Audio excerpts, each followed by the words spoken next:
take us through this battle for the KOM points, Alex. Yeah, it was an interesting battle. We saw the two guys who were tied for the lead in the KOM polka dot jersey both get in the break of three, and Anthony Perez and Benoit Cosnefroy, both French riders, both vying for to get on the podium at the finish line, and for both of them to get in the break was quite interesting, and they battled it out in the first two sprints on those KOM climbs. Yeah, and eventually they get to the point like 50 kilometers into having ridden this break where they ultimately decide that they might as well just go back to the peloton and fight over the KOM points, and let Jérôme Clauson go up the road solo.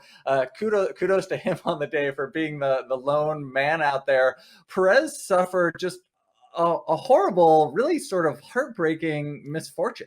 So right after the second KOM, which Perez won again, they both decided, Cosnefroy and Perez both decided to just back off and go back to the peloton, because Cosnefroy knew that he wasn't going to be able to beat Perez in the next KOMs.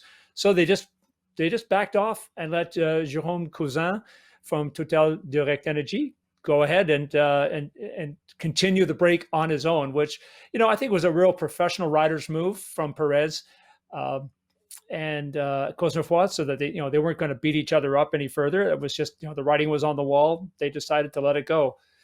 Unfortunately, Perez suffered a puncture. As he was chasing back on, he crashed and actually had to quit the Tour de France, which he would have been on the podium at the finish for Cofidis, and heartbreaking for Anthony Perez to have to leave the Tour.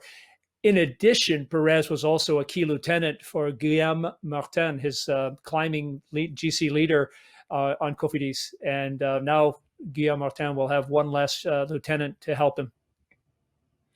Yeah, I mean, it just shows how difficult this sport is, and how much pressure is on these riders. If Perez it didn't really matter if he had finished off the back. I mean, job done in terms of getting the KOM jersey. So he didn't really need to take risks on that descent to get back to the peloton. But I guess hindsight on that one, and really just unfortunate to see on a day where we were really hoping that there wouldn't be any more casualties at the Tour de France like we've seen in the first couple of days.